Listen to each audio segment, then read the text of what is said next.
अस्सलाम वालेकुम, welcome back to my channel.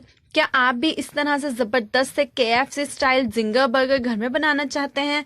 तो मेरी वीडियो को आपने कंप्लीट वॉच करना है, क्योंकि इसमें मैं आपको तमाम टिप्स बताऊंगी कि किस तरह आप जिंगर बर्गर KFC स्टाइल के घर में तैयार कर सकते हैं। चिकन के फिले आप इस तरह कटवा लें। जहाँ से आप चिकन लेते हैं उन्हीं को कहेंगे तो वो इस तरह से आपको जिंगर के फिले बना देते हैं इजीली। अब स्पाइसेस आप देख लें, नमक, पिसी हुई लाल मिर्चें, काली मिर्चें, चिकन टिक्का मसाला, और यहाँ पे मैंने चाट मसाला यूज़ किया है। चाट मसाला ऑप्शनल है लेकिन बहुत ज़बरदस्त इससे टेस्ट आता है, ये भी आप ज़रूर शामिल कीजिएगा। स्पाइसेस आप कम या ज़्यादा कर सकते हैं। 1 टेबल स्पून यहाँ पे मैंने अदरक लहसुन का पेस्ट लिया है। 1 लीमू का रस शामिल किया है। अच्छे से इसके बीज निकाल लीजिएगा, उसके बाद लीमू के रस को हम इसमें शामिल कर देंगे। और 1 टेबल स्पून के करीब यहाँ पे मैंने लिया है सिरका, वाइट विनेगर है ये भी लाजमी शामिल कीजिएगा। ये हम मैरिनेट करके रखेंगे, उससे ये होगा कि अच्छा सा जो चिकन में हमारे फ्लेवर होना चाहिए वो अच्छा सा इसमें रच जाएगा। हाथों की मदद से आपने इसको मिक्स कर लेना है, मसाले अच्छे से जो है फिलेस पे लग जाने चाहिए। इसके साथ ही यहाँ पे मैंने 1 टेबल स्पून कुकिंग ऑयल भी शामिल कर देना है। उससे ये होता है कि जो हमारा चिकन है वो थोड़ा सॉफ्ट बनता है, बहुत ज़्यादा जूसी रहता है अंदर से। इस तरीके से मैरिनेट करके रख देंगे। ओवरनाइट भी आप इसको मैरिनेट कर सकते हैं, ढककर आप इसको फ्रिज में रख दें। अब यहाँ पे हमने क्या करना है, जो हमारी वेजिटेबल्स हैं उसकी तैयारी कर लेते हैं, उसकी सॉस की। यहाँ पे मैंने मायोनीज ली है, मायोनीज में थोड़ा सा दूध शामिल करके जो हमने इसको थोड़ा सा पतला कर लिया है। वेजिटेबल्स में यहाँ पे सिर्फ पत्ता गोभी और सलाद पत्ता डलेगा। मायोनीज को एक बड़े बॉल में शामिल कर लेते हैं। मायोनीज की कंसिस्टेंसी भी आप देख लें, मेरे चैनल पे आपको बगैर अंडे के मायोनीज की रेसिपी भी मिल जाएगी, उसका लिंक मैं एंड स्क्रीन में लगा दूंगी, वो भी आप ज़रूर ट्राई कर लीजिएगा। सिर्फ हमने पत्ता गोभी जो है उसको बारीक बारीक काट लिया था, वो हम मायोनीज में शामिल कर देंगे। ये हमारी जो है ड्रेसिंग तैयार हो गई है। और सलाद पत्ता हम इसी तरह ही रखेंगे। चलें जी, चिकन हमारा मैरिनेट हो गया, एक दफ़ा अच्छे से मसाले में मिक्स कर लेते हैं।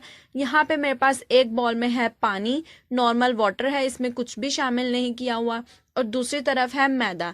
मैदा भी बिल्कुल खाली है, इसमें कोई नमक, मिर्चे या कॉर्नफ्लावर, चावलों का आटा कुछ भी नहीं डालना है आपने, खाली मैदा है।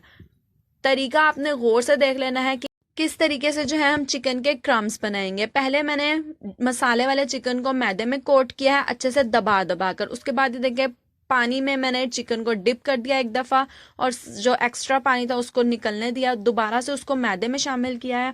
और इस तरह मुट्ठी में बंद करके दबा दबा के जो है हमने इसके क्रम्स बना लेने। इस तरीके से दबा दबा के मैदा इस पर कोट कर लेना है। जो गीला हाथ है वो मैदे में डिप नहीं करना, जो खुश्क हाथ है उसी से ही हमने इसको बनाना है। और इस तरह हल्के से झाड़ लेना है। इस तरह 2 फिले में बनाकर रख लेती हूँ। उसके बाद ऑयल हमारा जो गर्म हो गया है, ऑयल का भी टेम्परेचर मैं आपको बता देती हूँ। देखें कितने अच्छे माशाल्लाह ज़बरदस्त से इसके ऊपर क्रम्स बनेंगे, ये आप वीडियो में देखते रहिएगा। ऑयल हमारा शुरू में बहुत तेज़ गर्म होना चाहिए, धुआं निकलता हुआ तेज़ गर्म नहीं होना चाहिए, बस हीट अप होना चाहिए कि देखें इतने बबल्स इसमें बन रहे हैं, इतना तेज़ ऑयल था।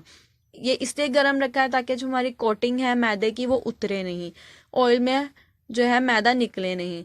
उसके बाद क्या करना है, जब बबल्स आने कम हो जाएंगे फिर हम चूल्हे को बिल्कुल फ्लेम उसका जो है हमने मीडियम टू लो कर देना है। और इसका कुकिंग टाइम है तकरीबन 7 मिनट। 3 मिनट तक जो है मैंने चिकन को बिल्कुल भी नहीं छेड़ा था। अब ये देखिए मैं आपको दिखा रही हूँ हल्का हल्का सा हिला करके कितना खूबसूरत सा इस पे जो है कोटिंग बन गई है मैदे की, कितना अच्छा जो है हमारा जिंगर तैयार हो रहा है। कुछ देर बाद यानी कि 3 से 4 मिनट एक साइड से पकाने के बाद इसकी हम साइड चेंज कर देंगे। और आपने इसको मीडियम लो फ्लेम पे ही पकाना है ताकि ये बहुत ज़्यादा क्रिस्पी क्रंची बने। ये देखें कितना खूबसूरत माशाल्लाह इस पे कलर आया है, बिल्कुल भी जला भी नहीं है, और बहुत ही ज़्यादा अच्छा इसका क्रंच तैयार हुआ है। इस तरीके से ऑयल एक्सेस निकाल दें और आ जाते हैं हम अपने बंस की तरफ, ताकि उसकी भी प्रिपरेशन कर लें कि उसका भी एक खास प्रोसेस है, तो वो भी आपने ध्यान से देख लेना है। बंस को मैंने 1 टेबल स्पून ऑयल के साथ जो है सेक लेना है, अच्छा से इस पे कलर दिलवा। आगे पीछे दोनों साइड से इसको हम हल्का हल्का सेक लेंगे और इसके हमने जो ढक्कन है यानी कि कवर है इसका कैप, वो भी इसको हमने हल्का हल्का सा सेक कर रख लेना है। उसके बाद जो इसकी हमने प्रिपरेशन करनी है, तमाम चीज़ें हमारी तैयार हैं, किस तरह से हमने इसको असेंबल करना है वो अब आप देख लें। बंस हमारे अच्छे से जो है तैयार हो चुके हैं।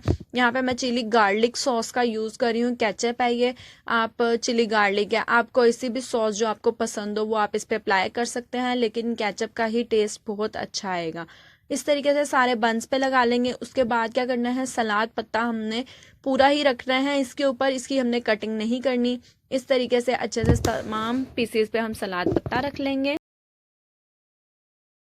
गर्मा गर्म अब हमारा जो जिंगर हमने तैयार किया था वो इसके ऊपर एक एक फिले रखते रहेंगे और माशाल्लाह से देखें बहुत ही ज़बरदस्त इसके क्रम्स बने हैं, बहुत ही टेस्टी, इसका बिल्कुल बाजार जैसा जो है इसका लुक और टेस्ट था। KFC स्टाइल हमने जिंगर बर्गर तैयार किए। अब इसके ढक्कन पे जो है हमने क्या लगाया है, मायोनीज और बंद गोभी का मिक्सचर लगा दिया है, थोड़ी सी केचप ऊपर भी लगा देते हैं, इससे लुक जो है बहुत ही अच्छा आ जाता है। इस तरीके से तमाम बंस पे लगा लेंगे और हमारे अब ginger burger KFC style ready हैं।